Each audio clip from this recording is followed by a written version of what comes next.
Welcome to our Mukul the story teller, जहां हर कहानी सिर्फ सुनाई नहीं जाती बल्कि महसूस की जाती है।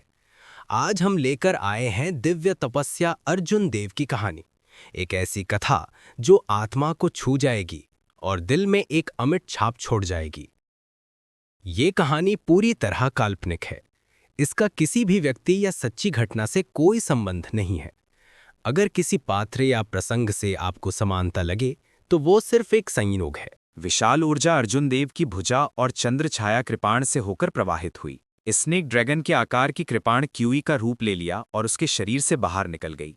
जैसे ही कृपाण क्यूई ने उसके शरीर को छोड़ा, चंद्र छाया कृपाण इस उन्मत्त ऊर्जा का सामना नहीं कर सका और बिखर गया। हालांकि ये सब वर्णन करने में काफी समय लगा, लेकिन असल में यह पल भर में ही हो गया। हेमंत तेवतिया द्वारा भेजी गई ज्वाला उंगली अर्जुन देव के ड्रैगन आकार के कृपाण क्यूई के सामने एक छोटे केंचुए जैसे थी। संपर्क में आते ही वो टूट गई। विशाल ड्रैगन के आकार का कृपाण क्यूई असीम शक्ति से युक्त हेमंत तेवतिया की ओर सीटी बजाता हुआ, मैं चाहता हूं कि एक दिन नदियां और पहाड़ उल्टी दिशा में बहें। हेमंत तेवतिया ये सब देखकर अचंभित रह गया, मानो उसने एक विशाल और असीम समुद्र देखा हो, जिसमें एक निम्न श्रेणी का मार्शल शिष्य एक विशाल नीले ड्रैगन पर सवार होकर लहरों को चीरता हुआ आगे बढ़ रहा हो। इस प्राचीन पवित्र पशु की शक्ति के आगे हेमंत तेवतिया के शरीर में स्थित अग्निपक्षी मार्शल आत्मा कांपने से खुद को रोक नहीं पाई। उसका पूरा शरीर भी कांप उठा। उसके शरीर में विद्यमान सार अस्त व्यस्त था, उसकी आज्ञाएं नहीं सुन रहा था। ड्रैगन के आकार का कृपाण क्यूई पल भर में पहुंच गया। हेमंत तेवतिया ने दर्द से एक चीख भी नहीं निकाली, इससे पहले कि उसका शरीर धूल में बदल गया और इस ब्रह्मांड से गायब हो गया। केवल एक लाल जेड पेंडेंट नीचे गिरा। कृपाण ची रुका नहीं और आगे बढ़ता रहा, जिससे जमीन में एक विशाल खड्ड बन गई। खड्ड लगातार बढ़ती गई और किसी को पता नहीं चला कि वो कितनी दूर तक फैल गई थी। ये एक स्वर्ग श्रेणी की युद्ध तकनीक की शक्ति थी। ये ब्लू ड्रैगन मार्शल स्पिरिट की शक्ति थी। ये पहाड़ों और नदियों की शक्ति लेकर स्वर्ग और पृथ्वी को नष्ट कर रहा था। अगर इसे किसी निम्न श्रेणी के मार्शल शिष्य द्वारा भी किया जाता, तब भी इसकी शक्ति इतनी ही भयानक होती। हेमंत तेवतिया का शरीर धूल में बदलता देखकर अर्जुन देव का तनावग्रस्त मन शांत हो गया। जैसे ही वो शांत हुआ, स्वर्ग श्रेणी की मार्शल तकनीक और औषधीय गोलियों के ओवरडोज के दुष्प्रभाव एक के बाद एक सामने आने लगे। उसके शरीर का सार तत्व अस्त व्यस्त था। उसकी त्वचा बेहद पीली पड़ गई थी और उसकी रक्तवाहिकाएं साफ दिखाई दे रही थी। कुछ देर बाद उसकी त्वचा में दरारें पड़ गईं और खून लगातार रिसने लगा। ये दर्द हजारों चींटियों के काटने जैसा था। ये इतना दर्दनाक था कि वो चाहता था कि वो मर जाए। उसके मन के मानसिक क्षेत्र में उसकी आध्यात्मिक भावना अस्त व्यस्त थी। ये दर्द उसके शरीर और मन दोनों से आ रहा था और अर्जुन देव को लगातार पीड़ा दे रहा था। मन को शांत रखने की पूरी कोशिश करते हुए अर्जुन देव अपने जर्जर शरीर को कदम दर कदम खड्ड की ओर घसीटता हुआ आगे बढ़ा। हेमंत तेवतिया के शरीर से गिरा लाल जेट पेंडेंट बहुत संदिग्ध था। अप्रत्याशित रूप से वो स्वर्ग श्रेणी की युद्ध तकनीक के स्मरण से क्षतिग्रस्त नहीं हुआ। उसमें जरूर कुछ अजीब था।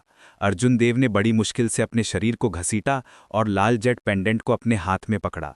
इससे पहले कि वो उसे देख पाता, अर्जुन देव दर्द से बेहोश हो गया। अर्जुन देव को नहीं पता था कि स्वर्ग श्रेणी की एक मार्शल तकनीक कितनी विनाशकारी होती है और उसे करने के लिए कितनी कड़ी मेहनत करनी पड़ती है।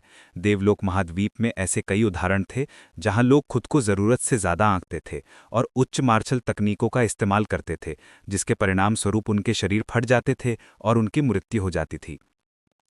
यदि ब्लू ड्रैगन मार्शल स्पिरिट की विशेष विशेषताएं ना होती तो अर्जुन देव बेहोश ना होता। सात सींग पर्वत की परिधि में जहां आध्यात्मिक ऊर्जा सबसे सघन थी, हार्दिक तेवतिया और अन्य लोग अभी भी उत्सुकता से दूसरे बुजुर्ग के लौटने की प्रतीक्षा कर रहे थे। उन्होंने देखा कि आसमान में अंधेरा बढ़ता जा रहा था। शुरू में तो उन्हें इस बात की चिंता नहीं थी कि हेमंत तेवतिया को कुछ हो जाएगा, लेकिन जब उन्होंने दूर से एक धमाके की आवाज़ सुनी तो वो और भी चिंतित हो गए। काफी देर बाद भी जब दूसरा बुजुर्ग वापस नहीं लौटा तो उनमें से एक ने आखिरकार अपना धैर्य खो दिया और हार्दिक तेवतिया से पूछा, प्रथम युवा गुरु, क्या हम अभी भी दूसरे बुजुर्ग का इंतजार करेंगे? प्रथम एल्डर और अन्य लोग अभी भी हमारे द्वारा स्पिरिट ब्लड जेड लाने की प्रतीक्षा कर रहे हैं। हार्दिक तेवतिया के कपड़े और मैल पहले ही धुल गए थे, लेकिन उसके चेहरे पर अत्यधिक थकान और दर्द था। इस व्यक्ति का प्रश्न सुनकर वो डांटने से खुद को रोक नहीं पाया। मैं भी जाना चाहता हूं, लेकिन आत्मा रक्तजट दूसरे चाचा के हाथ में है। हमारे जाने का क्या मतलब है? जब लोगों के समूह ने यह सुना तो उनकी प्रारंभिक चिंता और भी बढ़ गई। ये स्पिरिट ब्लड जेड एक ऐसा मिशन था जो प्रथम एल्डर ने उन्हें बार बार दिया था। इस मिशन के लिए उन्होंने न केवल 3 उच्चक्रमी मार्शल शिष्य और 7 मार्शल मास्टर्स भेजे, बल्कि एक मार्शल ग्रैंड मास्टर भी उनका नेतृत्व कर रहा था। इतनी शक्ति के साथ वे विक्रांत नगर सिटी में अपनी मनमर्जी कर सकते थे। उन्होंने प्रारंभ में ये सोचा था कि ये मिशन बेहद आसान होगा, लेकिन उन्हें उम्मीद नहीं थी कि ये इस तरह से होगा। यदि प्रथम एल्डर को इसके बारे में पता चल गया तो इस ग्रुप के लोगों का अंत अच्छा नहीं होगा। लोगों के समूह में हार्दिक तेवतिया सबसे ज्यादा उलझन में था। हो सकता है कि बाकी लोग इस स्पिरिट ब्लड जेड का इस्तेमाल ना जानते हों, लेकिन उसे इसके बारे में बहुत स्पष्ट जानकारी थी, इसके फायदे और नुकसान। और जब उसने असफलता के परिणामों के बारे में सोचा तो हार्दिक तेवतिया डर से कांप उठा। यदि वे इस लाल नवजात फल को खोजने नहीं आए होते तो वे उस अजीब व्यक्ति को नाराज नहीं करते और स्थिति इतनी अपरिवर्तनीय स्थिति तक नहीं पहुंचती। हार्दिक तेवतिया को अपने दिल में बहुत पछतावा हुआ। उसने खुद को दोषी ठहराया कि उसने दूसरे बड़े की कृपा पाने की कोशिश की और अपनी हद पार कर दी। प्रथम युवा गुरु, चिंता ना करें, स्थिति अभी तक ऐसी नहीं हुई है कि उसे सुधारा जा सके। हो सकता है कि दूसरे एल्डर को थोड़ी देर हो गई हो, या हो सकता है कि उन्हें गंभीर चोट लगी हो। हमें जाकर उनका स्वागत करना चाहिए। पहले बोलने वाले व्यक्ति ने शांति से विश्लेषण किया। यदि दूसरा एल्डर गंभीर रूप से घायल हो जाए तो क्या हम वहां जाकर मृत्यु की तलाश नहीं करेंगे? हार्दिक तेवतिया उसे गांठने ही वाला था, लेकिन ध्यान से सोचने के बाद वो धीरे धीरे शांत हो गया। उस व्यक्ति की बातें बेवजह नहीं थी। दूसरा एल्डर पहले ही मध्यम श्रेणी के ग्रैंड मास्टर के शिखर पर पहुंच गया था। अगर वो रहस्यमयी व्यक्ति से हार भी जाता तब भी उस रहस्यमयी व्यक्ति को अच्छा नहीं लगता। सबसे महत्वपूर्ण बात यह थी कि अगर दूसरे एल्डर को उस व्यक्ति ने मार भी दिया तब भी वह रहस्यमयी व्यक्ति स्पिरिट ब्लड जेट को अपने साथ नहीं ले जा पाएगा। स्पिरिट ब्लड जेट उसके लिए बेकार होगा। ये सोचकर हार्दिक तेवतिया के चेहरे पर एक हल्की सी मुस्कान आ गई। उसने भीड़ से कहा, हमें ये स्पिरिट ब्लड जेट पाना ही है, इसलिए चाहे कुछ भी हो हमें उस जगह पर जाकर देखना ही होगा जहां से विस्फोट हुआ था। सबके चेहरे पर भय व्याप्त था। दूर होने के बावजूद वे विस्फोट में निहित भयानक ऊर्जा को महसूस कर सकते थे। लेकिन जब उन्होंने मिशन में असफलता के परिणामों के बारे में सोचा तो उन्होंने हार्दिक तेवतिया के पीछे चलने का और उस स्थान की ओर जाने का निर्णय लिया जहां से विस्फोट हुआ था। थोड़ी दूर चलने के बाद उन्हें जमीन पर एक बेमिसाल अतिरंजित घाटी दिखाई दी। वो 3 मीटर चौड़ी और 7 मीटर गहरी थी। ये घाटी कम से कम 1000 मीटर लंबी थी। सबके चेहरे पर बेहद भद्दे भाव थे। फिर भी हार्दिक तेवतिया के नेतृत्व में वे फिर भी बेचैनी से आगे बढ़े। आखिरकार उन्होंने अर्जुन देव को खाई में पड़ा हुआ देखा। हार्दिक तेवतिया ने जब अर्जुन देव के हाथ में लाल जेट पेंडेंट देखा तो वो मन ही मन खुश हो गया। जैसे ही वो आगे बढ़ने वाला था, एक हरी आकृति अचानक उसके सामने प्रकट हो गई। उसने धीरे से अर्जुन देव के शरीर को उठाया और तेजी से आगे की ओर छलांग लगा दी। हार्दिक तेवतिया ने अपने माथे हाथों को पीछा करने से रोक दिया। उसने गायब होती हरी आकृति को ठंडी नजरों से देखा और ठंडे स्वर में कहा, पीछा करने की जरूरत नहीं है। स्तब्ध अर्जुन देव आखिरकार कुछ देर बाद जाग गया। उसने आंखें खोलने की कोशिश की और पाया कि वो एक लकड़ी के बिस्तर पर लेटा हुआ था। अपने आसपास का नज़ारा देखकर अर्जुन देव को पता चला कि वो एक लकड़ी की झोपड़ी में था। बाहर से सूर्य की रोशनी अंदर आ रही थी, जिससे झोपड़ी में बहुत गर्मी लग रही थी। लकड़ी के पलंग से थोड़ी ही दूर एक मेज थी। मेज पर चीनी गुलाबों का एक गुलदस्ता रखा था। उसके बगल में घरेलू व्यंजनों की एक टेबल थी। ये सभी शाकाहारी व्यंजन थे, लेकिन इनकी खुशबू उसके नथनों में घुस रही थी, जिससे वो इन व्यंजनों के स्वाद के लिए उत्सुक हो रहा था। ये कौन सी जगह है? मैं यहाँ क्यों हूँ? अर्जुन देव ने शक से सोचा। उसे याद है कि जब उसने ब्लू ड्रैगन का इस्तेमाल किया था तो वो बुरी तरह घायल हो गया था। लाल जेट पेंडेंट मिलने के बाद वो बेहोश हो गया था। वो यहाँ कैसे पहुँच गया? क्या किसी ने उसे बचाया या किसी ने उसे पकड़ लिया? खैर, मुझे पहले उठना चाहिए। अर्जुन देव ने कंबल उठाया और पाया कि उसका पूरा शरीर सफेद पट्टियों में लिपटा हुआ था। पट्टियों से हल्की सी औषधीय गंध आ रही थी। अर्जुन देव को अपनी त्वचा पर खुजली सी महसूस हो रही थी। ऐसा लग रहा था जैसे उसके भारी जख्म लगभग ठीक हो गए हों। उठकर अर्जुन देव बड़ी मुश्किल से साधना की अवस्था में पहुंचा। उसने अपनी चेतना को उसमें डुबोया और धीरे धीरे बैंगनी वज्र दिव्य मंत्र का संचार किया। अर्जुन देव के साथ कुछ अप्रत्याशित हुआ। उसके शरीर की वे मेरिडियन जो बुरी तरह क्षतिग्रस्त होनी चाहिए थीं, वास्तव में कमोबेश ठीक हो गई थीं। अच्छी क्वालिटी की दवाई की गोली खाने का यही असर होना चाहिए। ऐसा लग रहा था जैसे उस पर पट्टियां बांधने वाले ने एक दवाई की गोली बर्बाद कर दी हो। अर्जुन देव अपनी साधना अवस्था से बाहर आया और पट्टियों की परतें उतार दीं। उसका चेहरा धीरे धीरे लाल हो गया। उसके गुप्तांगों पर पट्टियों की कई परतें थीं। अगर पट्टियों को लपेटने वाला कोई पुरुष होता तो अर्जुन देव के मन में मरने का ख्याल भी आता। सारी पट्टियां हटाने के बाद नीचे की पीली त्वचा दिखाई देने लगी। अर्जुन देव धीरे धीरे आराम से बैठ गया। पट्टियों पर लगी दवा बहुत अच्छी होनी चाहिए। उसने कोई निशान नहीं छोड़ा, इसलिए उसे विकृत होने की चिंता नहीं करनी पड़ी। बिस्तर के सिरहाने बिल्कुल नए पुरुषों के कपड़ों का एक सेट रखा था। अर्जुन देव बहुत खुश हुआ। इस व्यक्ति ने उसके लिए कपड़े भी तैयार किए थे। कपड़े पहनने के बाद अर्जुन देव मेज पर रखे खाने पर झपटने के लिए बेताब था। हालांकि उपवास की गोली लोगों को खाने की जरूरत नहीं पड़ने देती, लेकिन लंबे समय तक कुछ न खाने के बाद अर्जुन देव की भूख फीकी पड़ गई। स्वादिष्ट भोजन से भरी मेज को देखकर अर्जुन देव तुरंत उसे बर्दाश्त नहीं कर सका। मौजूदा हालात को देखते हुए वह निश्चित रूप से बच गया था। अगर वह पकड़ा गया होता तो दुश्मन उसे इतनी अच्छी गोली कभी नहीं देता, यहां तक कि उसे बदलने के लिए कपड़े भी नहीं देता। बादलों को उड़ा ले जाने वाले बवंडर की तरह अर्जुन देव ने मेज पर रखे व्यंजनों को तेजी से चट कर लिया। इन छोटे छोटे व्यंजनों को स्वादिष्ट व्यंजन नहीं माना जाता था, लेकिन अर्जुन देव को लगा कि ये व्यंजनों से भी ज्यादा स्वादिष्ट हैं। अरे चचेरे भाई, तुम जाग रहे हो?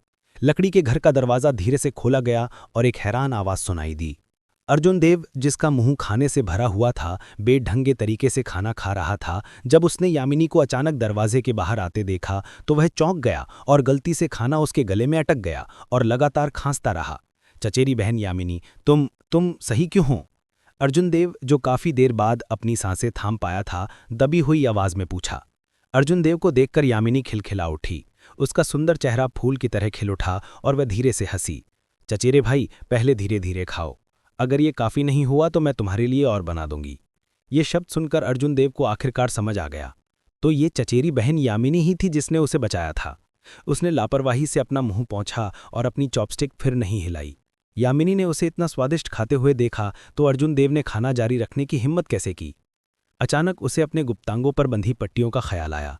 अर्जुन देव ने यामिनी की तरफ देखा और ऐसे दिखावा किया जैसे कुछ हुआ ही ना हो, और पूछा, चचेरी बहन यामिनी, तुमने ही तो मुझे पट्टियां लगाने में मदद की थी। यामिनी ने सिर हिलाया। उसे शक नहीं हुआ। उसने कहा, उस दिन मैं पर्वत श्रृंखला के भीतरी इलाके से लौट रही थी। जब मैंने धमाका सुना तो मैं दौड़कर वहां पहुंची। फिर मैंने तुम्हें जमीन पर गिरा देखा, बुरी तरह घायल। यामिनी को अचानक कुछ याद आया और उसका चेहरा लाल हो गया। वह बोली, हम मार्शल आर्ट का अभ्यास करने वाले लोग हैं। छोटी छोटी बातों से परेशान होने की जरूरत नहीं है। मन और शरीर का खुला होना ही काफी है। मन और तन दोनों का खुला होना ही काफी है। चचेरी बहन यामिनी, तुम वाकई निडर और बेबाक हो। अर्जुन देव मनी मन कड़वी मुस्कान के साथ बोला, हाँ चचेरी बहन, मैं कुछ दिनों तक बेहोश था। 2 दिन हो गए हैं। कल तीसरे बुजुर्ग आपसे मिलने आए थे। आपकी मेरिडियंस में चोट देखकर उन्होंने आपको येटक्याउट पिल दी, वरना आपकी आंतरिक चोटें इतनी जल्दी ठीक नहीं होती। यामिनी ने जल्दी से कहा। साथ ही मैं उसने अर्जुन देव को तीसरे बुजुर्ग के दौरे की पूरी जानकारी दी। तीसरे बुजुर्ग रमेश देव देव कबीले के 7 सींग वाले पहाड़ के सभी मामलों में प्रभारी थे। जंगल में हुई इतनी बड़ी घटना के बारे में जानना उनके लिए कोई आश्चर्य की बात नहीं थी। अर्जुन देव को यह जानकर आश्चर्य हुआ कि रमेश देव वास्तव में उसे उसकी चोटों के इलाज के लिए येड क्लाउड पिल देने को तैयार था। ये येड क्लाउड पिल रैंक 4 की औषधीय गोली थी, जिसके उपचार प्रभाव सबसे अच्छे थे। पूरे राजपुर में कोई भी ऐसा कीमियागर नहीं था जो इसे परिष्कृत कर सकता हो। जरूरत पड़ने पर यह किसी की जान बचा सकती थी। इसकी कीमत बहुत ज्यादा सोने की थी। मुझे इस एहसान का बदला चुकाने का कोई ना कोई मौका ढूंढना ही होगा। अगली बार जब मैं ऐसी ही कोई दवाई बनाऊंगा तो उसे एक बोतल दूंगा, अर्जुन देव ने मन ही मन सोचा।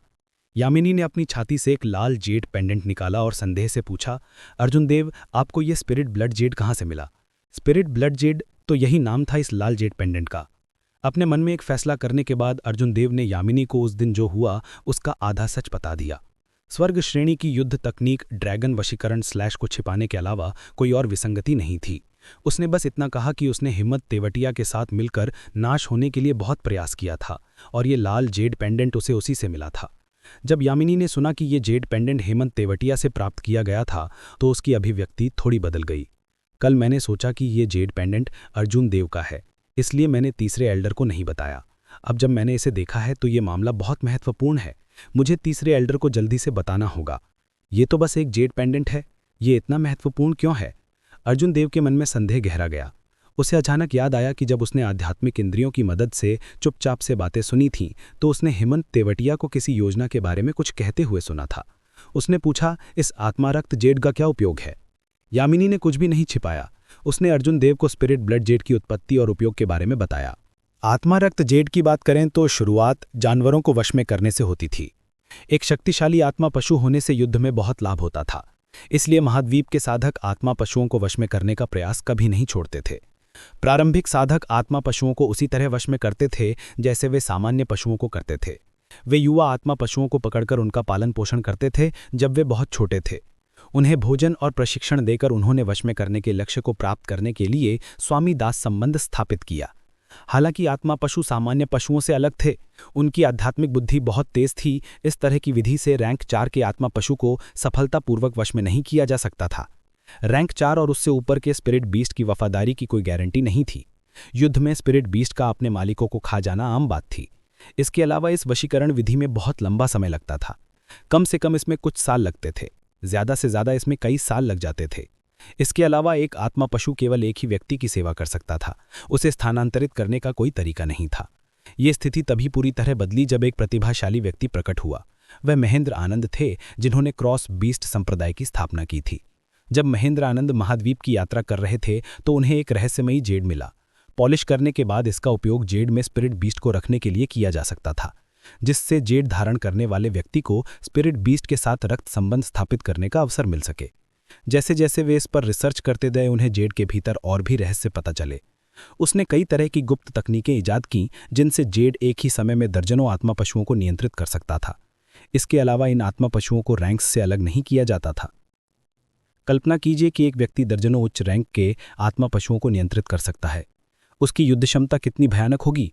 इसलिए जब उसने क्रॉस बीस्ट संप्रदाय की स्थापना की तो वह तुरंत महान टैंग राष्ट्र की सर्वोच्च शक्ति बन गया।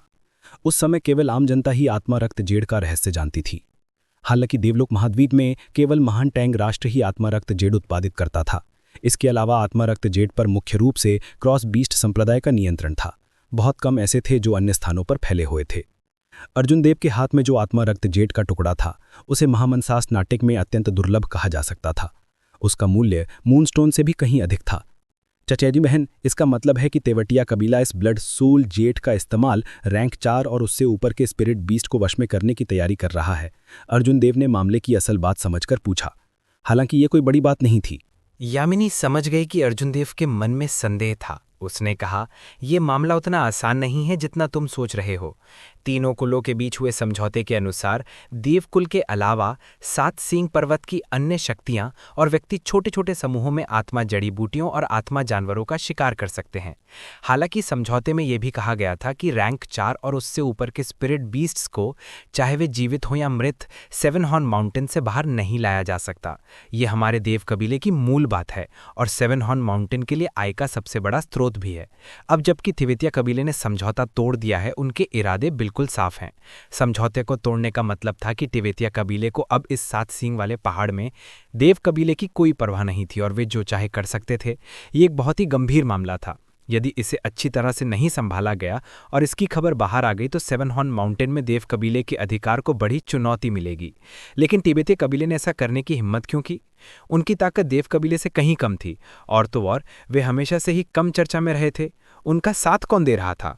ठीक इसी समय दूर से खतरनाक आभा मंडल आया। अर्जुन देव ने झट से अपनी आध्यात्मिक इंद्रियां प्रकट की। उसे हमेशा से अपनी इंद्रियों पर बहुत भरोसा था। जब उसने अपनी आध्यात्मिक इंद्री मुक्त की तो अर्जुन देव ये देखकर हैरान रह गया कि उसकी आध्यात्मिक इंद्री की सीमा पहले ही 800 मीटर तक पहुंच चुकी थी। हालांकि इससे पहले कि वो खुश हो पाता, अर्जुन देव ने भौहें चढ़ा ली। उसके आध्यात्मिक समझ में उसने काले कपड़े पहने लोगों के एक समूह को भारी क्रॉसबो पकड़े हुए देखा। वे तेजी से उसकी ओर दौड़ रहे थे। ये समूह सभी उच्च श्रेणी के मार्शल मास्टर्स थे। उनका नेतृत्व करने वाला व्यक्ति एक मार्शल ग्रैंड मास्टर था। उनकी गति को देखते हुए वे 1 मिनट से भी कम समय में पहुंच जाएंगे, और उनके हाथों में भारी क्रॉसबो की शैली को देखते हुए वे कोई साधारण सामान नहीं थे। बहुत संभव था कि वे स्वर्गीय शिल्प मनोर के ही बनाए हुए हों। अपनी आध्यात्मिक समझ को वापस लेते हुए अर्जुन देव ने जल्दी से कहा, पूर्व से मार्शल मास्टर्स का एक समूह हमारी ओर दौड़ रहा है। वे 1 मिनट से भी कम समय में पहुंच जाएंगे, तो फिर जल्दी से चलें। यामिनी के चेहरे के भाव बदल गए। उसने ये नहीं पूछा कि अर्जुन देव को ये कैसे पता चला। उसने अर्जुन देव का हाथ खींचा और तुरंत खिड़की से बाहर कूद गई। जैसे ही वे दोनों बाहर कूदे, हवा में भिनभिनाने की आवाज़ आई। लकड़ी की झोपड़ी पर अनगिनत तीर छोड़े गए। तीरों की ताकत बहुत तेज थी। जल्द ही लकड़ी की झोपड़ी में अनगिनत छेद हो गए। काले कपड़े पहने लोगों ने गोलीबारी बंद नहीं की। थोड़ी देर बाद लकड़ी की झोपड़ी ढह गई। यामिनी ने अपना सिर घुमाया और उस लकड़ी की झोपड़ी को देखा जिसमें वो कई सालों से रह रही थी। उसकी आंखें बेहद ठंडी हो गईं। हु ची। लकड़ी की झोपड़ी को नष्ट होते देखकर यामिनी गुस्से के बावजूद अपनी समझदारी नहीं खोई। उसने अपनी आस्तीन से संकट का संकेत भेजा। लाल आतिशबाजी एक बार हवा में खिलने के बाद और ऊपर उठी, फिर दूसरी बार खिली और अंततः तीसरी बार के बाद गायब हो गई। यामिनी ने जल्दी से अर्जुन देव से कहा, यह उच्चतम स्तर का संकट संकेत है, तीसरे बुजुर्ग और अन्य लोग जल्द ही यहाँ आएंगे। अर्जुन देव ने उन काले कपड़े पहने आदमियों को देखा जिन्होंने पटाखे ढूंढ लिए थे और दौड़ कर आ रहे थे। वह मन ही मन बेबस महसूस कर रहा था। जब तक तीसरा बुजुर्ग और बाकी लोग पहुंचते तब तक वहां सिर्फ 2 लाशें बची होती। काश अर्जुन देव यहाँ होता तो बिजली से बचने के बाद वह आसानी से निकल सकता था। दुर्भाग्य से वह बिजली से बचने के लिए किसी और व्यक्ति को अपने साथ नहीं ला सकता था। अपनी वर्तमान साधना के कारण वैसा नहीं कर सकता था। वे दोनों जंगल में भागते रहे, बीच बीच में पीछे से आ रहे तीरों से बचते रहे। नतीजतन उनकी गति बहुत कम हो गई थी। अगर उन्हें जल्द ही कोई उपाय नहीं सूझा तो वे बहुत जल्दी पकड़े जाएंगे। अर्जुन देव फुर्ती से हवा में कलाबाजी करता हुआ एक और तीर से बच निकला। उसने बेचैनी से कहा, चचेरी बहन यामिनी, अगर ऐसा ही चलता रहा तो देर सवेरे वे हमें पकड़ ही लेंगे। यामिनी ने पीछे की स्थिति देखने के लिए अपना सिर घुमाया। काले कपड़े पहने लोग बिना रुके एक पेड़ से दूसरे पेड़ पर कूदते रहे। ये लोग प्रोफेशनली ट्रेन क्रॉसबो मैन होने चाहिए। यहाँ तक कि जब वे तीर चला रहे थे तब भी वे हिलना बंद नहीं कर रहे थे। यामिनी ने अपने हाथ फैलाए और उसका शरीर हवा में नाचने लगा। आसमान से अनगिनत लाल पंखुड़ियां गिरी और पॉइंटसेटिया की खुशबू पूरे जंगल में फैल गई। यामिनी रुकी और अपनी पानी तोड़ने वाली तलवार निकाली। वे वहीं खड़ी हो गई और एक फुर्तीली आत्मा की तरह शान से नाचने लगी। ऐसा प्रतीत हुआ कि तीर एक आनेराश क्यूत क्षेत्र से टकरा गए थे और सभी विक्षेपित हो गए थे। लाल तलवार की रोशनी की धाराएं चारों दिशाओं में फैल गईं। यामिनी पंखुड़ियों से भरे आकाश में नाचती रही। अनगिनत लाल तलवार की रोशनियां टूटी हुई जल तलवार के माध्यम से सभी दिशाओं में फैल गईं। आकाश में लाल तलवार की रोशनियां बहुत खूबसूरत लग रही थीं। हालांकि इन खूबसूरत तलवार की रोशनी में पॉइंटसेटिया का जहर था। जैसे ही कोई इसके संपर्क में आता उसे तुरंत जहर दे दिया जाता। घनी लाल तलवार की रोशनियां मानो यामिनी के चारों ओर फैल गई थीं। पूरा स्थान पॉइंटसेटिया के पराग से भरा हुआ था। यह जहरीला पराग अतुल्य रूप से मनोहर और सुंदर था। दुनिया में कोई चीज़ जितनी खूबसूरत होती है उतनी ही खतरनाक भी होती है। काले कपड़े पहने आदमियों ने अपने सामने बहुत बड़े लाल स्थान की तरफ देखा और समझदारी से रुक गया। दुनिया के 5 विषैले पौधों में से एक पॉइंटसेटिया को ऐसी चीज़ नहीं थी जिसे आजमाने की हिम्मत हर कोई करे। अर्जुन देव जो कि आगे थी, हवा में नाचती हुई यामिनी को एकटक देखती रही। इस समय वह किसी परी की तरह दुनिया का सबसे मनोहर नृत्य कर रही थी जिससे लोग उसमें खो गए खुद को छोड़ा नहीं पा रहे थे। चलो चलें चचेरे भाई अर्जुन देव। पता ही नहीं चला कि यामिनी ने नचना बंद कर दिया और अचानक अर्जुन देव के पीछे आ गई। उसने उसकी कलाई पकड़ी और दिशा बदलकर आगे बढ़ने लगी। ये दिशा 7 सिंह पर्वत के मध्य क्षेत्र की ओर जाती थी। मध्य क्षेत्र के आत्मक जंतु परिधि के जंतुओं से कहीं क्रूर थे। इसके अलावा वे उच्च पद के भी थे। नियमित साधक, यहाँ तक कि मार्शल ग्रैंड मास्टर भी बहुत गहराई तक जाने का साहस नहीं करते थे। यामिनी ने इस क्षेत्र में लगभग 10 साल तक साधना की थी। इलाके से परिचिति के आधार पर उसे पूरा विश्वास था कि वे 7 सिंह पर्वत के भीतर प्रवेश करने के बाद अपने पीछे करने वालों को चकमा दे पाएगी। जब अर्जुन देव को होश आया तो उसने यामिनी की ओर देखा जो कि उसकी कलाई पकड़े हुए थी और कहा, वास्तव में चचेरी बहन, मेरी चोटें पहले ही ठीक हो गई हैं, अब मैं अपने आप चल सकता हूँ। यामिनी ने उसके सवाल का जवाब नहीं दिया। उसने उसका हाथ खींचा और आगे बढ़ती रही। वह उदासीनता से बोली, तुम अपनी जान गंवाने वाले हो, फिर भी तुम्हें ऐसी बातों की परवाह है। उसकी राय में अर्जुन देव तो बस एक निम्न श्रेणी का मार्शल शिष्य था। अब जबकि उसका पीछा किया जा रहा था तो स्वाभाविक है कि उसे उठाना पड़ेगा। इस तरह वे तेजी से आगे बढ़ पाएंगे। हालांकि अर्जुन देव की ताकत उतनी आसान नहीं थी जितनी ऊपर से दिखती थी। यामिनी के उसे उठाने से उनकी गति काफ़ी कम हो जाती। जैसे ही अर्जुन देव जवाब देने ही वाले थी, यामिनी अचानक रुक गई। उसने ठंडेपन से आगे देखा। उसके सामने एक बड़े पेड़ के नीचे काले कपड़े पहने एक आदमी चुपचाप खड़ा था। आत्मा का रक्त पन्ना सौंप दें, अन्यथा मर जाओ, काले कपड़े पहने आदमी ने शांति से कहा। उसके स्वर में कोई भावना नहीं थी। पॉइंटसेटिया का जहर उन मार्शल मास्टर्स को रोक सकता था। हालांकि काले रंग का यह आदमी पहले ही superior grade marshal grand master के शिखर पर पहुंच चुका था। स्वाभाविक है कि उसके पास पॉइंटसेटिया के जहर से बचने का एक तरीका था। मार्शल मास्टर्स उसके आसपास दिखाई देते रहे थे। इससे अर्जुन देव बहुत उदास हो गया। अपनी ताकत के बल पर अगर उसे किसी मार्शल मास्टर से भी सामना करना पड़े तो वे उनसे लड़ सकता था। हालांकि अगर उसकी मुलाकात किसी शीर्ष मार्शल ग्रैंड मास्टर से होती तो वे मौत से लड़ने के लिए सिर्फ ब्लू ड्रैगन गोज़ टू सी का उपयोग कर सकता था। हालांकि पिछली बार के सबक के बाद उसने इस भयानक हेवन रैंक की मार्शल तकनीक का दोबारा इस्तेमाल करने की हिम्मत नहीं की। यामिनी ने कोई जवाब नहीं दिया। फूलों की पंखुड़ियां आसमान में छा गईं और फिर से उसके चारों ओर प्रकट हो गईं। उसके हाथ में टूटी हुई चांदनी तलवार बिना किसी हिचकिचाहट के उस व्यक्ति की ओर बढ़ गई। तुम मौत की तलाश कर रहे हो। काले कपड़े पहने आदमी ने ठंडी सांस ली और बिजली की गति से आगे बढ़ा। उसने अपना शरीर थोड़ा झुकाया और तलवार को चकमा दिया। उसने अपनी 2 उंगलियां फैलाई और उन्हें तलवार की तरह इस्तेमाल करके यामिनी के सिर की ओर तान दिया। यामिनी जल्दी से पीछे हट गई। काले कपड़े पहने आदमी ने उसका पीछा नहीं किया। उसने हाथ हिलाया और उसके हाथ से एक मनुष्य पक्षी फूल निकल आया। मनुष्य पक्षी फूल की कलियां किसी खूंखार जानवर के विशाल मुंह की तरह खुली हुई थीं, जो उसके पीछे लगे पॉइंटसेटिया की ओर काट रही थीं। पता चला कि इस व्यक्ति को पहले से यह पता था कि यामिनी ने उसके पीछे एक पॉइंटसेटिया लगाया है। पहला वाला हमला तो बस एक छलावा था, असली मारक चाल तो पीछे थी। दोस्तों, अगर आप यहाँ पढ़ रहे हैं तो इसका मतलब है कि आपको ये कहानी पसंद आ रही है। हमारी वेबसाइट के सदस्य बने और वातावरण का अनुभव करें जो हमने आपके लिए तैयार किया है। आप इसे कभी भी नहीं भूलना चाहेंगे। आगे पढ़ने के लिए कृपया नीचे दिए गए लिंक पर क्लिक करें। यह नरभक्षी फूल सारे पराग को अपने शरीर में अवशोषित कर लेता है और फिर उसे काकर और भी अधिक विष उत्पन्न कर देता है। कोई आश्चर्य नहीं था कि उसे पॉइंटसेटिया के जहर से डर नहीं था। वो तो पहले ही अपने पीछे चुपके से आ रहे पॉइंटसेटिया को भी भांप लेता था। पल भर में घटी इस स्थिति के कारण यामिनी समय रहते अपनी मार्शल स्पिरिट को वापस नहीं ले पाई। आदमखोर फूल के पॉइंटसेटिया को जोर से काटते और उसे लगातार चबाते रहने से ची ची की आवाज़ सुनाई दी। स्थिति बहुत गंभीर थी। जब यामिनी लड़ रही थी तो वह पॉइंटसेटिया की पंखुड़ियों से घिरी हुई थी। पॉइंटसेटिया का जहर दोस्त और दुश्मन में फर्क नहीं कर पा रहा था। अर्जुन देव मदद के लिए पास भी नहीं जा पा रही थी। इस क्षण वो खुद को रोक नहीं सका। अर्जुन देव चिल्लाया, बिजली गिरे। बिजली हवा को चीरती हुई काले कपड़े वाले आदमी पर गिरी। काले कपड़े वाले आदमी ने लापरवाही बरतने की हिम्मत नहीं की और तुरंत पीछे हट गया। जैसे ही उसने खुद को संभाला, आसमान से बिजली फिर से उसकी ओर गिरी। अर्जुन देव की आध्यात्मिक समझ उस पर पहले ही लग चुकी थी। वो तुरंत तय कर सकता था कि उसे कहाँ उतरना है। जैसे ही वो पीछे हटता, बिजली का अवतरण तुरंत फिर से उस पर हमला कर देता। हालांकि अर्जुन देव के साधना क्षेत्र में वह इस तकनीक को लगातार केवल 3 बार ही कर सकता था। 3 बार करने के बाद उसे इसे दोबारा करने से पहले कुछ देर आराम करना पड़ता। इस मौके का फायदा उठाकर यामिनी ने जल्दी से पॉइंटसेटिया को वापस बुला लिया। पूरा पॉइंटसेटिया फूल पहले ही खा चुका था, सिर्फ एक टूटी हुई पंखुली बची थी। बिजली की एक और कौन से बचते हुए काले कपड़े पहने आदमी की आंखों में एक ठंडी चमक दिखाई दी। उसने अर्जुन देव को घूरा और हाथ हिलाया। दुष्ट नरभक्षी फूल ने अपना खूनी मुंह खोला और बिजली की गति से अर्जुन देव की ओर झपटा। जब अर्जुन देव ने उस भयानक आदमखोर फूल को देखा तो वह दंग रह गया। उस फूल में नुकीले नुकीले दांत थे जो सिर्फ मांसाहारी जानवरों के ही होते हैं। ये नुकीले दांत ठंडी रोशनी से टिमटिमा रहे थे। अर्जुन देव के विचार तेजी से दौड़ रहे थे और वो इससे निपटने का कोई रास्ता ढूंढने की कोशिश कर रहा था। उसे सबसे ज्यादा भरोसा ब्लू ड्रैगन मार्शल स्पिरिट पर ही होना चाहिए था। हालांकि उसका स्पिरिट वेपन पहले ही नष्ट हो चुका था। स्वाभाविक रूप से वह ब्लू ड्रैगन मार्शल स्पिरिट की शक्ति का प्रदर्शन नहीं कर पाता। इसलिए वह केवल पर्पल थंडर ट्रू फायर पर ही निर्भर रह सकता था। हालांकि पर्पल थंडर ट्रू फायर लंबे समय से एक बहुत ही गंभीर समस्या से जूझ रहा था। यह अत्यधिक चिपचिपा था, लेकिन इसमें भेदन शक्ति का अभाव था। एक नियमित साधक का सार अवरोधक बैंगनी वज्र ट्रू फायर के प्रवेश को आसानी से अवरोध करने में सक्षम होगा। वह बैंगनी वज्र ट्रू फायर की भेदन शक्ति को कैसे बढ़ा सकता था?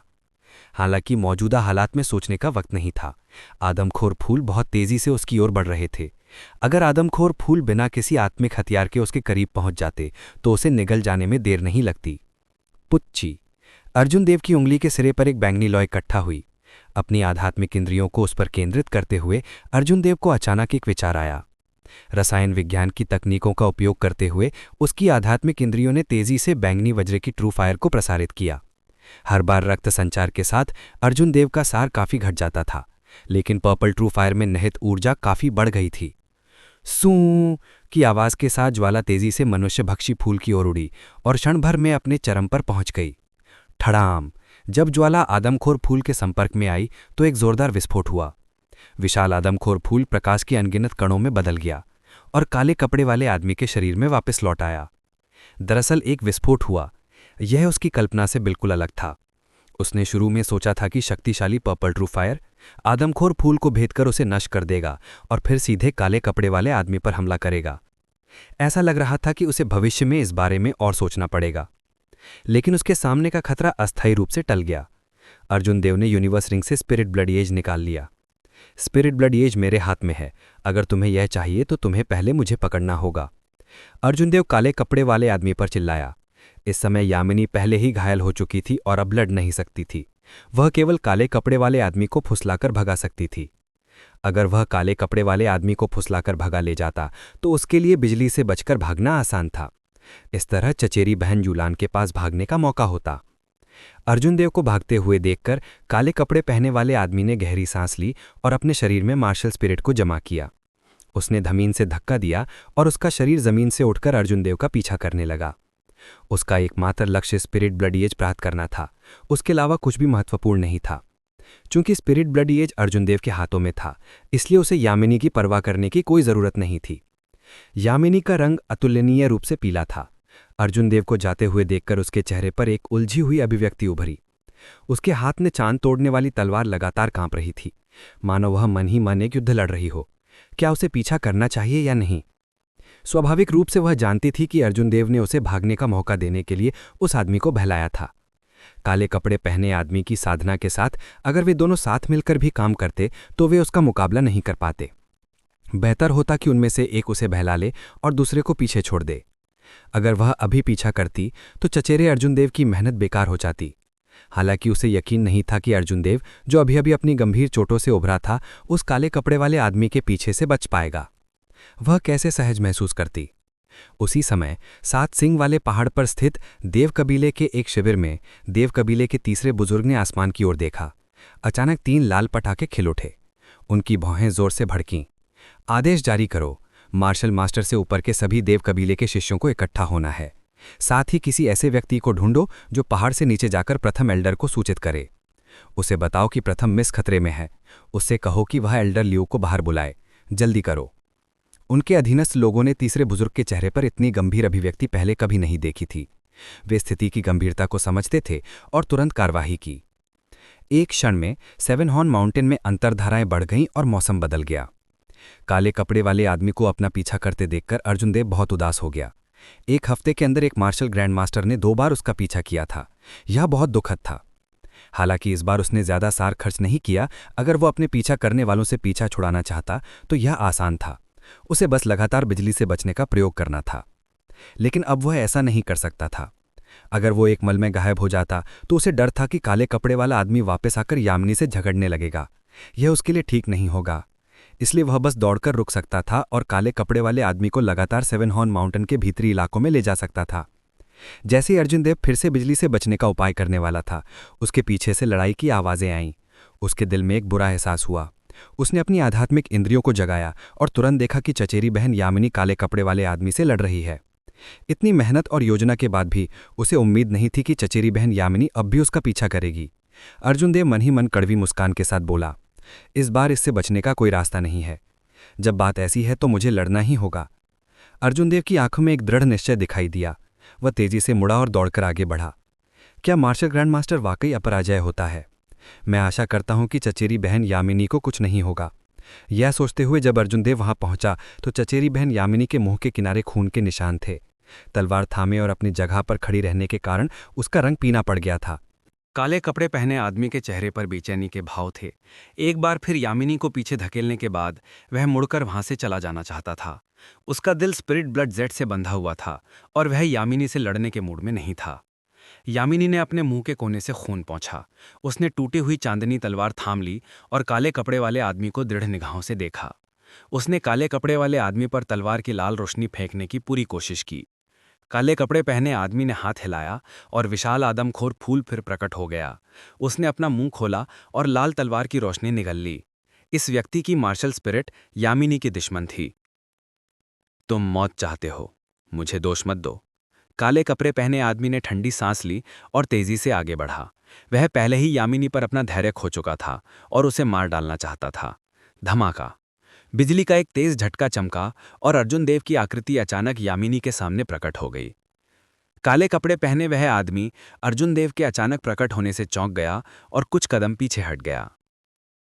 चचेरे भाई अर्जुन देव, आप यहां क्यों हैं?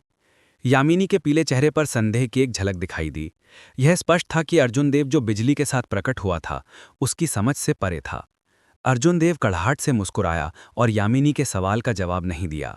इसके बजाय उसने एक क्यू रिटर्निंग पिल निकाली और उसे थमाते हुए कहा, मुझे लगा था कि चचेरी बहन मेरा पीछा नहीं करेगी।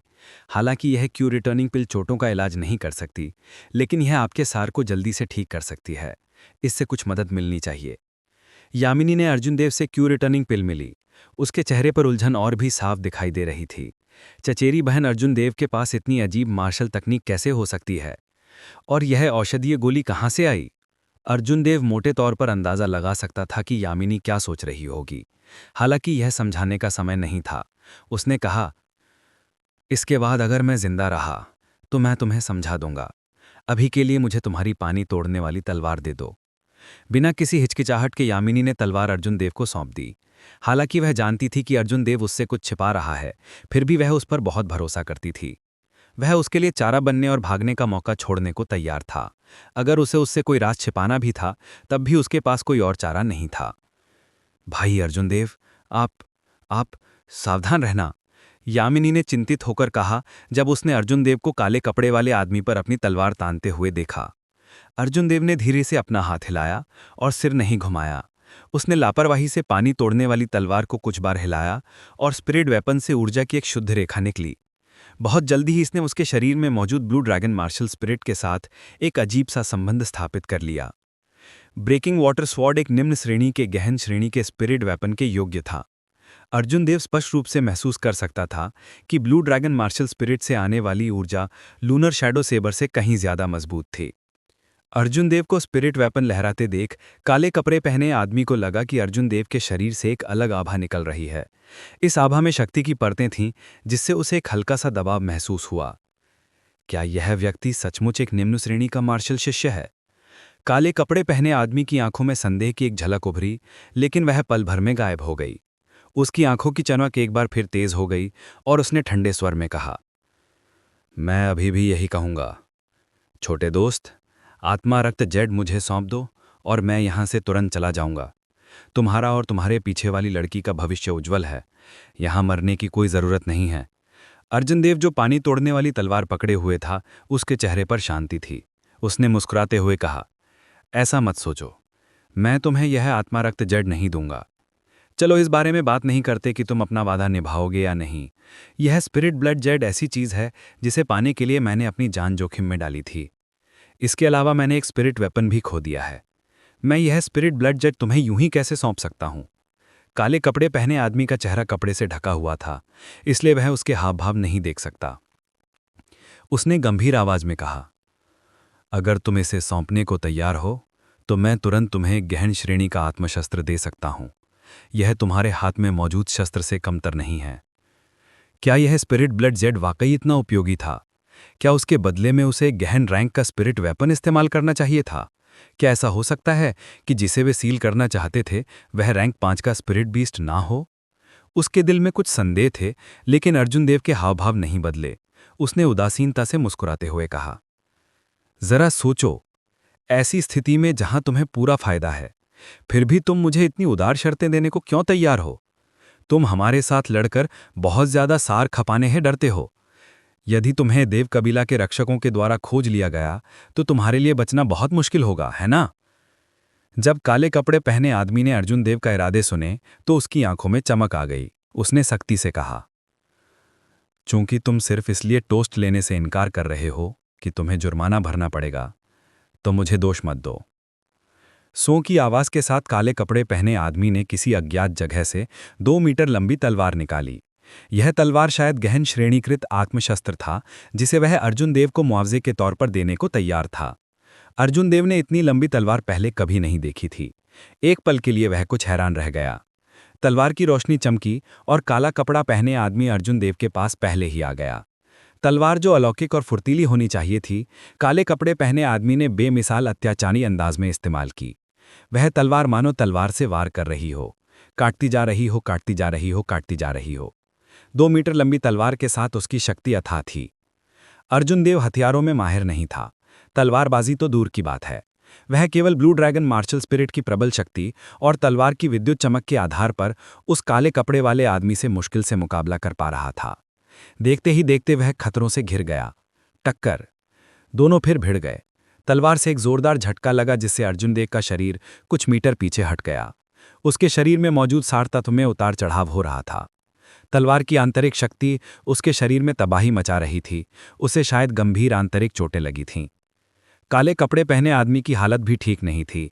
हर बार जब ब्लू ड्रैगन मार्शल स्पिरिट की प्रबल शक्ति और तलवार पर लगी अजीब सी बिजली की चमक आपस में टकराती थीं, तो उसे अपनी हथेलियों में सुन्नपन महसूस होती थी।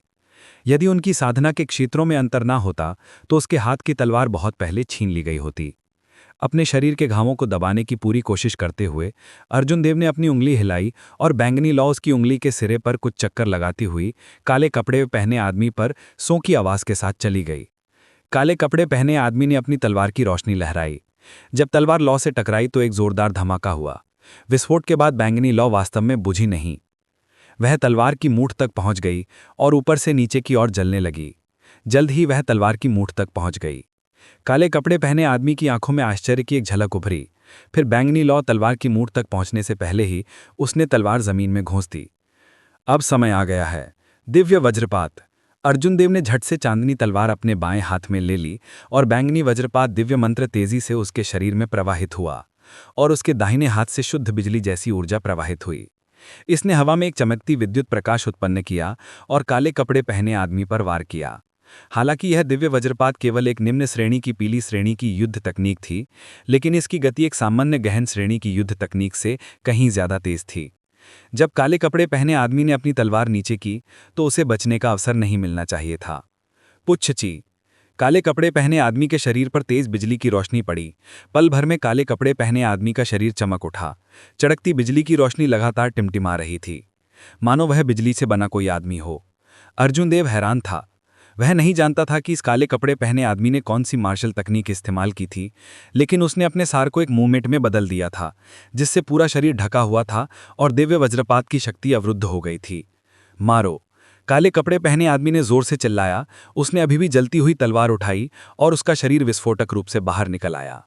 इससे पहले कि अर्जुन देव कुछ प्रतिक्रिया कर पाता, उसके सामने एक ज्वलनशील रोशनी प्रकट हो चुकी थी। स्वर्गीय बिजली की ढाल।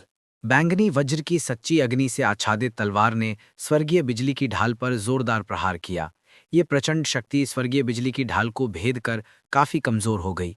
ढाल के भीतर मौजूद अर्जुन देव ने फिर भी मुंह भर खून उगल दिया। ये देखा जा सकता था कि ये तलवार कितनी शक्तिशाली थी। इस बूढ़े को मेरे पूरे जीवन में किसी निम्न श्रेणी के मार्शल शिष्य ने ऐसी हालत में कभी नहीं डाला। अर्जुन देव, तुम पहले हो। काले कपड़े पहने आदमी मानव पागल हो गया था। उसने जलती हुई तलवार उठाई और लगातार स्वर्गीय बिजली की ढाल पर वार करने लगा। टकराना टकराना टकराना। हर बार जब बड़ी तलवार वार करती तो अर्जुन देव के शरीर में की और रक्त और भी तेजी से उमड़ पड़ता। उसके चेहरे का रंग धीरे धीरे गायब हो गया और वो अतुलनीय रूप से पीला पड़ गया। यामिनी, जो पहले ही अपनी कुछ की वापस पा चुकी थी, ने देखा कि अर्जुन देव एक खतरनाक स्थिति में है। उसने अपनी चोटों को नजरअंदाज किया और आगे बढ़कर काले कपड़े पहने आदमी पर हथेली से वार किया। हालांकि काले कपड़े वाले आदमी का पूरा शरीर सार से बना एक आवरण से ढका हुआ था, ये दिव्य वज्रपात को भी रोक सकता था। यामिनी की हथेली का वार उस पर बेकार था। काले कपड़े वाले आदमी ने पलटकर अपनी तलवार से यामिनी को उड़ा दिया। हरामी। अर्जुन देव दर्द से चीख उठा। उसने स्वर्गीय बिजली की ढाल एक तरफ फेंक दी और बिजली से बचने का प्रयास करते हुए यामिनी को पकड़ लिया, जो उड़ गई। चचेरे भाई अर्जुन देव, मेरे पहले के हथेली के वार ने उसके शरीर में पहले ही पॉइंसेटिया का जहर भर दिया था। अगर मैं उसके शरीर पर कोई घाव छोड़ दूं तो वो उसकी जान लेने के लिए काफी होगा, यामिनी ने कमजोरी से कहा और अर्जुन देव की बाहों में गिर पड़ी। काले कपड़े वाला आदमी जोर से हंसा। कितना भोलापन है! क्या तुमने सोचा था कि मेरे शरीर में पॉइंसेटिया का जहर डालकर तुम मुझे मार पाओगे? मेरी मार्शल स्पिरिट क्या है ये मत भूलना। इस दुनिया में ऐसा कोई जहर नहीं है जो मुझे मार सके। ये शब्द सुनकर यामिनी का पीला चेहरा और भी हताश हो गया। अर्जुन देव ने अपनी तलवार कस ली। उसका दिल लगातार कांप रहा था। अगर मैं ताकतवर होता तो ये नौबत ही नहीं आती। सोचिए, एक लड़की मेरे लिए जान जोखिम में डालेगी और इतनी चोटें खाएगी। आज चाहे तुम्हारे देव कबीला से कोई भी आए, तुम दोनों मर जाओगे। टोस्ट लेने से इनकार करने पर तुम्हें जुर्माना भरना पड़ेगा। यही तुम्हारा भाग्य है। काले कपड़े वाले आदमी ने अकड़ कर कहा। क्या ऐसा है? जंगल से अचानक एक ठंडी खराटे की आवाज आई। अर्जुन देव ने अपनी आध्यात्मिक इंद्रियां जागृत की, लेकिन उसे व्यक्ति का आकार नहीं दिखा। इस व्यक्ति का असली शरीर वास्तव में 800 मीटर दूर था। कौन कौन मेरे साथ छल कर रहा है? जल्दी से बाहर आओ। अचानक आई आवाज सुनकर काले कपड़े वाला आदमी बेहद घबरा गया था। उसने उस व्यक्ति को ढूंढने के लिए अपनी इंद्रियों को सक्रिय करने की पूरी कोशिश की। यहाँ तक कि अर्जुन देव की आध्यात्मिक इंद्रियां भी उसे पहचान नहीं पा रही थी। स्वाभाविक है कि उसकी इंद्रियां भी उसे पहचान नहीं पाएंगी। क्या तुम्हारे पास बस इतना ही है? काले कपड़े वाले आदमी के कानों में वो अजीब सी आवाज फिर गूंजी। हालांकि उसे अब भी कोई दिखाई नहीं दे रहा था। लो आ रहा है, अर्जुन देव ने मन ही मन बुदबुदाया। उसके आध्यात्मिक इंद्रिय में उसे एक धूसर आकृति दिखाई दे रही थी। वो बहुत तेज गति से उड़ रही थी। अर्जुन देव की आध्यात्मिक इंद्रियां उसे स्पष्ट रूप से नहीं दिख पा रही थी। अर्जुन देव यामिनी को उठाकर कुछ कदम पीछे हट गया। उसे समझ नहीं आ रहा था कि ये व्यक्ति दोस्त है या दुश्मन। अर्जुन देव ने अपनी सतर्कता कम करने की हिम्मत नहीं की। सकना, उस व्यक्ति के पहुंचने से पहले ही एक नीला उड़ता हुआ खंजर ऊपर उड़ रहा था। काले कपड़े वाले आदमी ने बचने की पूरी कोशिश की, लेकिन उसके दाहिने हाथ पर अब भी घाव था। ताज़ा खून बह रहा था। इस उड़ते हुए खंजर की ताकत वाकई बहुत ज्यादा थी। ये काले कपड़े वाले आदमी के सार लापेट को भी आसानी से भेद सकता था। अर्जुन देव मन ही मन चौंक गया। काले कपड़े वाले आदमी ने दर्द से चीख उठा। उसने उड़ते हुए खंजर की तरफ घूरा। कहीं से एक विशाल आदमखोर फूल प्रकट हुआ और उस व्यक्ति की ओर चल पड़ा। हम्फ, तुमने इतनी कमजोर मार्शल स्पिरिट को छोड़ने की हिम्मत की, तुम सचमुच लापरवाह हो। जैसे ही उसने बोलना समाप्त किया, रहस्यमय व्यक्ति ने आखिरकार अपना रूप दिखाया और सीधे आदमखोर फूल पर टूट पड़ा। उसने कोई हरकत नहीं की, लेकिन जब आदमखोर फूल उससे 2 मीटर दूर था तो वो अचानक हवा में फट गया और धूल में बदल गया। ये अर्जुन देव के पिछले विस्फोट से अलग था। इस बार आदमखोर फूल सचमुच धूल में बदल गया और हवा में गायब हो गया। वो प्रकाश के धब्बों में नहीं बदला और काले कपड़े वाले आदमी के शरीर में वापस नहीं लौटा। जैसे ही आदमखोर फूल गायब हुआ, तुरंत काले कपड़े वाले आदमी ने मुंह से खून उगल दिया और उसका चेहरा डर से भर गया और कहा, तुमने तो मेरी मार्शल स्पिरिट ही नष्ट कर दी। रहस्यमय व्यक्ति ने ठंडे स्वर में कहा, तुम्हारी मार्शल स्पिरिट अभी अमर लोक तक भी नहीं पहुंची है, फिर भी तुम दुश्मन के सामने दिखावा करने की हिम्मत कर रहे हो। तुम नष्ट होने के लायक हो। काले कपड़े वाला आदमी कमजोरी से वहीं खड़ा रहा और पूछा, क्या आप देव कबीला से हैं? रहस्यमय व्यक्ति ने उदासीनता से कहा, मुझे ऐसा लगता है कि हाँ। असंभव, देव कबीला के पास मार्शल संत विशेषज्ञ कैसे हो सकता है? काले कपड़े वाले आदमी ने अविश्वास में कहा। सिर्फ काले कपड़े वाले आदमी को ही नहीं, बल्कि अर्जुन देव और यामिनी को भी इस बात पर यकीन नहीं हो रहा था। वो दोनों देववंश के प्रत्यक्ष वंशज थे, फिर भी उन्होंने कभी नहीं सुना था कि देववंश में कोई मार्शल संत विशेषज्ञ भी है। विक्रांत नगर सिटी में एक मार्शल संत विशेषज्ञ को सबसे मजबूत युद्ध शक्ति वाला कहा जा सकता है। यहाँ तक कि पूरे महान महारण राज्य में किसी भी शहर में एक मार्शल संत के लिए जगह होगी। अगर कोई मार्शल संत देवकुल में रहने को तैयार था तो इसकी एक ही संभावना थी, इस व्यक्ति ने बुढ़ापे में किसी मार्शल ग्रैंड मास्टर की अड़चन को पार कर लिया होगा। उसके पास अपनी साधना को और बढ़ाने का कोई रास्ता नहीं था, इसलिए उसे बस एक छोटी सी जगह ही मिल सकती थी। लेकिन फिर भी उन दोनों के दिलों में अब भी अतुल्य रूप से गहरा सदमा था, इसलिए कि उसने अपनी ताकत को बहुत गहराई से छिपा रखा था। वरिष्ठ, क्या आप सचमुच मेरे देव कबीला के सदस्य हैं? अर्जुन देव ने सावधानी से पूछा। रहस्यमयी व्यक्ति ने कोई जवाब नहीं दिया। उसने अपनी आस्तीन से एक पदक निकाला और उसे अर्जुन देव की ओर फेंक दिया। अर्जुन देव ने जल्दी से उसे पकड़ लिया और देखा। काले पदक पर एक तरफ देव कबीला का विशेष श्रेणी का अभिषेक और दूसरी तरफ ल्यू देव लिखा हुआ था। देवकुल में वास्तव में एक रहस्यमय विशेष श्रेणी का अभिषेक था। हालांकि ये व्यक्ति शायद ही कभी प्रकट होता था। भारी लोगों के लिए ये जानना असंभव था कि वो कैसा दिखता था, उसकी साधना क्षेत्र की तो बात ही छोड़ दें। इस पदक को देखकर इस व्यक्ति की पहचान सत्यापित हो गई। अर्जुन देव ने अपने हाथ ऊपर करके कहा, वरिष्ठ की मदद के लिए बहुत बहुत धन्यवाद। लियू देव ने हाथ हिलाकर शांत भाव से कहा, मैंने किसी विपत्ति से छुटकारा पाने के लिए किसी का पैसा लिया था। मुझे धन्यवाद करने की कोई आवश्यकता नहीं है। इसके अलावा आप उस स्पिरिट ब्लड यज्ञ को मुझे सौंप सकते हैं। प्रथम यर्द और तृतीय यर्द जल्दी ही यहाँ आ जाएंगे। आप अब पहाड़ छोड़ सकते हैं। लियू देव ने कुछ देर तक खुद से बुदबुदाया, फिर कहा। अर्जुन देव ने थोड़ा सा मुंह बनाया, उसे मन ही मन थोड़ा गुस्सा आया। ये व्यक्ति स्पिरिट ब्लड यज्ञ के बारे में जानता था। इसका मतलब ये था कि वो पहले ही यहाँ आ चुका था, हालांकि उसने अब तक कोई कदम नहीं उठाया था। आते ही उसे स्पिरिट ब्लड यज्ञ चाहिए था।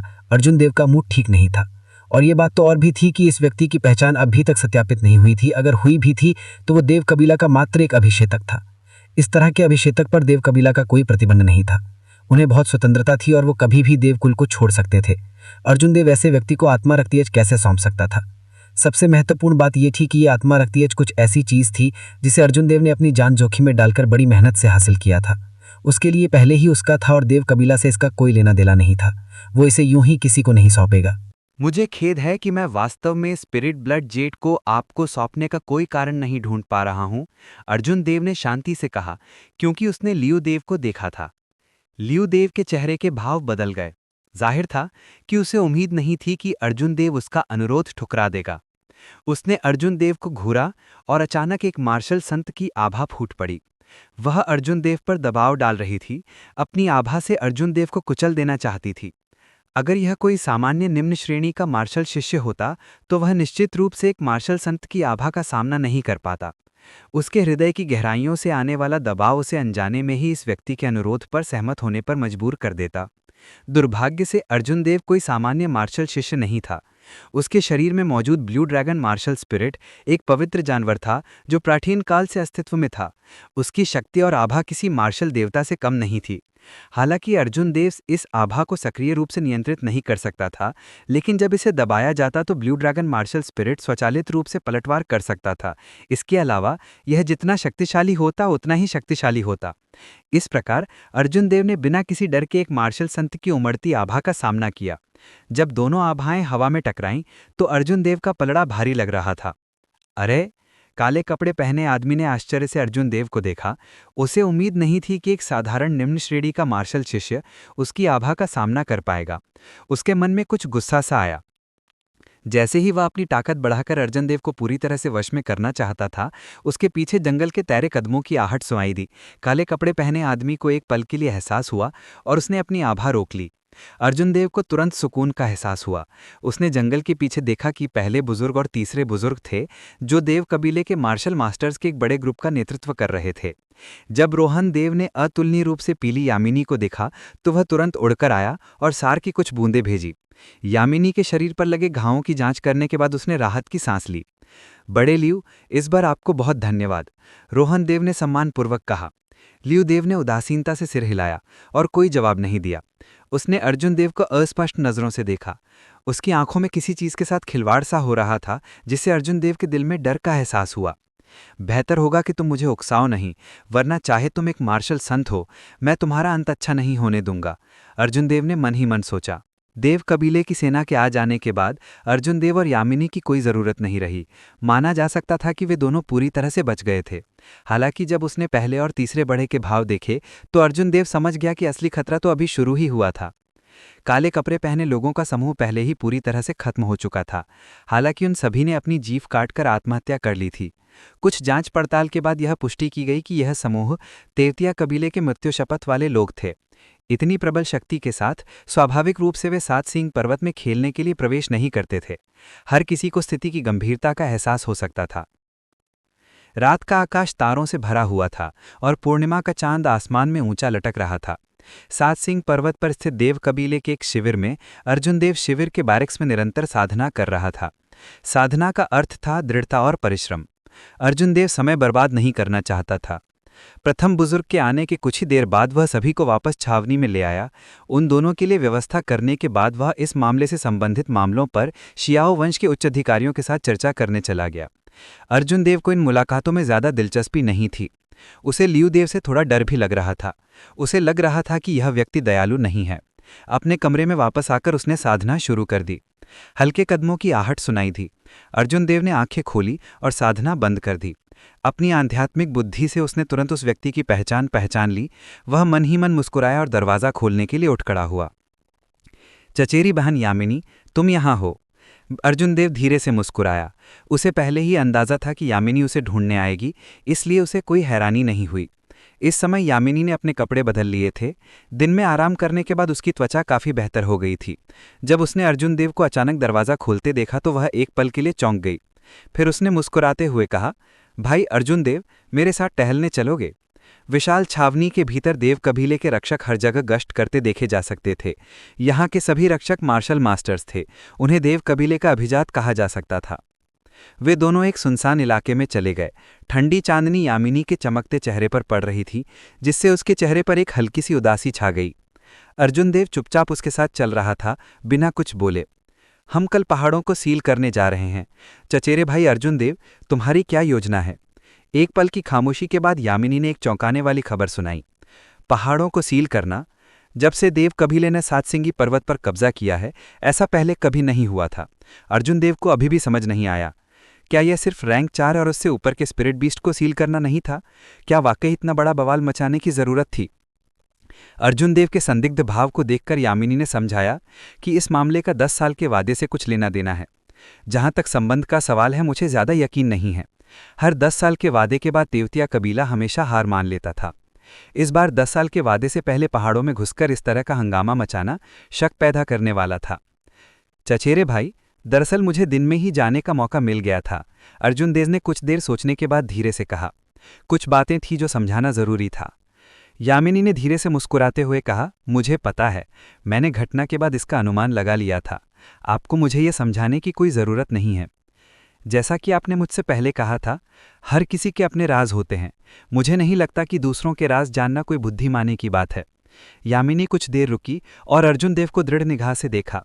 उसने आगे कहा, मुझे बस इतना पता है कि तुम मेरे चचेरे भाई अर्जुन देव हो, एक ऐसा चचेरा भाई जो मेरे लिए भागने का अपना मौका छोड़ने को तैयार था। बस इतना ही काफ़ी है। ये शब्द सुनकर अर्जुन देव को अतुलनीय कृतज्ञता का एहसास हुआ। अगर किसी और ने मुझसे इस बारे में पूछा होता तो मैं इसे अनदेखा कर सकता था, लेकिन अगर चचेरी बहन यूलान होती तो समझाना मुश्किल होता। वास्तव में मैंने पहले ही अनुमान लगा लिया है कि तेवतिया कबीला किस प्रकार के आत्मजानवर को सील करना चाहता है। थोड़ी देर रुककर उसने कहा, तेवतिया कबीले द्वारा इतनी ऊंची कीमत चुकाने के लिए सील किया गया आत्मजानवर निश्चित रूप से रैंक 5 का आत्मजानवर नहीं था। दरअसल 7 हॉर्न माउंटेन में सबसे ऊंची रैंक वाला आत्मजानवर केवल रैंक 6 का था, जो मानव मार्शल किंग के बराबर था। 7 हॉर्न माउंटेन के भीतर केवल एक प्रकार का रैंक 6 का स्पिरिट बीस्ट था, और वह था 7 हॉर्न माउंटेन का राजा, 6 पूंछ वाला स्पिरिट फॉक्स। आत्मजानवर एक विशेष प्रकार का आत्मजानवर था। इस प्रकार का आत्मजानवर निरंतर साधना द्वारा विकसित हो सकता था।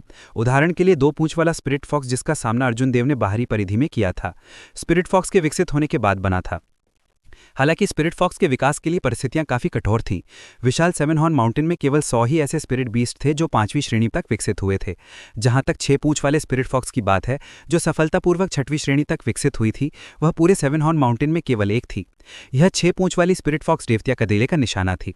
हालांकि अर्जुन देव को यह जानकर अजीब लगा कि 6 पूंछ वाली स्पिरिट फॉक्स एक निम्न श्रेणी के मार्शल राजा जितनी शक्तिशाली थी, तेवतिया कबीला उसे निपटने में कैसे आश्वस्त हो गया। क्या ऐसा हो सकता है कि वे भी डेव कबीला की तरह किसी मार्शल सेंट एक्सपर्ट को छुपा रहे हों? अगर ऐसा था तो ये नामुमकिन नहीं था। हालांकि अर्जुन देव को लगा कि कुछ गड़बड़ है। यामिनी ने धीरे से मुस्कुराते हुए कहा, आप अकेले नहीं हैं जिन्होंने ये सोचा है। मेरे पिता और तीसरे बुजुर्ग ने भी इसके बारे में सोचा था। अगर उन्होंने 6 पूंछ वाली आत्मा लोमड़ी को सफलतापूर्वक सील कर दिया तो यह एक और मार्शल किंग विशेषज्ञ होने के बराबर होगा। इसके अलावा 6 पूंछ वाली आत्मा लोमड़ी का जीवन काल बहुत लंबा होता है। यह सुनिश्चित करने के लिए पर्याप्त है कि विक्रांत नगर सिटी में तेवतिया कबीले की स्थिति को 100 साल तक कोई खतरा नहीं होगा। इसके अलावा इस बार उनका मिशन 10 साल के वादे से जुड़ा हुआ था, जो 3 महीनों में पूरा होने वाला था। इसमें कोई आश्चर्य नहीं था कि पहले बुजुर्ग और बाकी लोगों ने देव कबीला की नाक के नीचे आत्मिक जानवर को बंद करने के लिए पहाड़ को सील करने का फैसला किया था। धमाका धमाका धमाका। ठीक इसी समय 7 सींग वाले पहाड़ के भीतर से अचानक आत्मिक जानवरों की तेज दहाड़ें सुनाई दी। ये गर्जनाएं बिजली की तरह थीं और जमीन भी हल्की सी कांप उठी। सामने से गड़गड़ाते कदमों की एक अनंतहीन धारा सुनाई दे रही थी। यह शिविर 7 सींग वाले पहाड़ के आंतरिक और बाहरी क्षेत्रों के जंक्शन पर बनाया गया था। महान वृद्ध और अन्य लोगों ने सुविधा के लिए इस स्थान को अपने संचालन केंद्र के रूप में चुना था। इस समय आत्मिक जानवरों की क्रोधित दहाड़ें एक के बाद एक सुनाई दे रही थीं। ये कानों को बहरा कर देने वाली थीं। ऐसा लग रहा था मानो हजारों आदमी और घोड़ों की एक सेना इस जगह को रौंदने वाली हो। क्या चल रहा है? इतनी सारी जानवरी दहाड़ें ऐसे हो सकती हैं? क्या आत्मिक जानवर उत्पात मचा रहे हैं? छावनी में अचानक व्यवस्था अस्त व्यस्त हो गई। पहरेदार घबराकर चिल्ला रहे थे और अपना सामान्य अनुशासन पूरी तरह खो चुके थे। अर्जुन देव ने तुरंत अपनी आध्यात्मिक इंद्रिय मुक्त कर दी, जो लहरों की तरह चारों दिशाओं में फैल गई। हालांकि उसे 800 मीटर के दायरे में कुछ खास नहीं मिला। एक विचार के साथ अर्जुन देव ने अपनी सारी आत्मचेतना को पुनः प्राप्त कर लिया और इसे एक अलग तरीके से जारी किया। इसे एक लेजर बीम की तरह एक सीधी रेखा में बाहर निकाल दिया। ये एक और तरीका था जो अर्जुन देव ने अनजाने में खोज लिया था। अपनी दिव्य इंद्रिय को सीधी रेखा में प्रक्षेपित करने से जांच की दूरी 2 गुनी हो जाती थी। इसका नकारात्मक पक्ष ये था कि यह पर्याप्त व्यापक नहीं था। अगर उसे 360 डिग्री का दृश्य देखना होता तो उसे सीधी रेखा में चलते रहना पड़ता, जिससे और भी ज्यादा मानसिक शक्ति खर्च होती। पल भर में 1500 मीटर के दायरे में सब कुछ साफ दिखाई देने लगा। अर्जुन देव आखिरकार स्थिति को साफ देख पाया। तरह तरह के आत्मिक जानवरों का एक बड़ा समूह तेजी से पहाड़ से नीचे उतर रहा था। वहां रैंक 3 के स्कारलेट मून टाइगर्स, रैंक 4 के राक्षसी बिच्छू, भयानक पवन चूहे और तरह तरह के आत्मिक जानवर थे। ऐसा लग रहा था मानो उन्हें कोई आदेश मिला हो और वे उन्मत्त होकर पहाड़ से नीचे भाग रहे हों। 5 मिनट से भी कम समय में वो यहां पहुंच जाएंगे। क्या हो रहा है? सब लोग चुप हो जाओ। प्रथम एल्डर बड़े हॉल से बाहर आए। जब उन्होंने ये अफरा तफरी का दृश्य देखा तो वे तुरंत चिल्लाए। आखिरकार पहला बुजुर्ग तो पहला बुजुर्ग ही था। जब सबने देखा कि वही वहां आ रहा है तो अफरा तफरी का माहौल आखिरकार शांत हो गया। कुछ ही देर बाद देव कबीला का एक शिष्य बाहर से तेजी से दौड़ता हुआ अंदर आया। प्रथम एल्डर, ये तो बहुत बुरा हुआ। लगता है शिविर में मौजूद आत्मिक जानवर पागल हो गए हैं। वे सभी पहाड़ से नीचे भाग रहे हैं और जल्दी ही यहां पहुंच जाएंगे। रोहन देव का चेहरा शौक से भर गया। क्या आत्मिक जानवर पागल हो रहे हैं? 7 सींग वाले पहाड़ पर ऐसा पहले कब हुआ था? बड़े ल्यू, आप क्या सोचते हैं? ल्यू देव का पुराना चेहरा बिल्कुल नहीं बदला। उसने उदासीनता से कहा, हो सकता है कि उन्होंने पहले ही अपनी चाल चल दी हो। आत्मिक जानवरों का ये समूह क्यों पागल हो गया, मैं ठीक से नहीं जानता। रोहन देव ने कुछ देर तक खुद से ही बुदबुदाया, फिर तीसरे एल्डर से कहा, रमेश देव, सभी शिष्यों को मार्शल मास्टर के नीचे ले आओ और तुरंत पहाड़ से नीचे उतर आओ। एल्डर लुई और मैं कुछ मार्शल ग्रैंड मास्टर्स को लेकर एक नज़र डालेंगे और देखेंगे कि वास्तव में क्या हो रहा है। महान वृद्ध, क्या आपने उस मामले पर विचार किया जिसका मैंने आपसे पहले उल्लेख किया था? ल्यूदेव ने अपने चेहरे पर कोई परिवर्तन लाए बिना कहा, इस जगह पर केवल वही इतना शांत रह सकता था। एक मार्शल संत के रूप में अपनी साधना के साथ अगर 7 सींग वाले पहाड़ के सभी आत्मिक जानवर भी आ जाएं, तो भी वो बिना किसी नुकसान के बच निकलने में सक्षम होगा। आत्मिक रक्तयज्ञ, मुझे अभी भी पहले अर्जुन देव से इसके बारे में पूछना है। रोहन देव ने कुछ देर तक खुद से बुदबुदाने के बाद जवाब दिया। उसने यामिनी की तरफ देखा जो वहां से गुजर रही थी और पूछा, क्या तुमने अर्जुन देव को देखा है? वो चला गया। उसने कहा कि उसे कुछ काम है और वो पहले पहाड़ से नीचे चला गया। उसने हमसे कहा था कि हम उसे परेशान ना करें। क्या वो चला गया? ल्यूदेव अनायास ही चिल्ला उठा। उसकी आंखों में गुस्से की एक झलक दिखाई दी। अर्जुन देव 3 मिनट पहले ही चला गया था क्योंकि उसकी आध्यात्मिक इंद्रिय ने कुछ रोचक खोज निकाला था। हो सकता है उसे आत्मिक जानवरों की उत्पात का कारण पता हो। 7 सींग वाले पहाड़ के भीतर एक जंगल में लोगों का एक समूह चिंतित भाव से बातें कर रहा था। उनमें से एक नीले वस्त्रधारी व्यक्ति सबसे ज्यादा ध्यान आकर्षित कर रहा था। ये व्यक्ति वही रहस्यमय मार्शल संत था जिससे अर्जुन देव की मुलाकात थंडर किंग की गुफा में हुई थी। हर कहानी एक अंत तक पहुंचती है, लेकिन कुछ कहानियां दिल में बस जाती हैं। अगर दिव्य तपस्या अर्जुन देव की कहानी का ये भाग आपके दिल को छू गया हो तो वीडियो को लाइक करें और हमारे channel Mukul the story Taylor को सब्सक्राइब करें ताकि अगला भाग सबसे पहले आप तक पहुंचे। और हाँ, कमेंट में ज़रूर बताइएगा कि आपको इस कहानी का ये हिस्सा कैसा लगा। आपका एक शब्द हमारे लिए नई कहानी की प्रेरणा बन जाता है।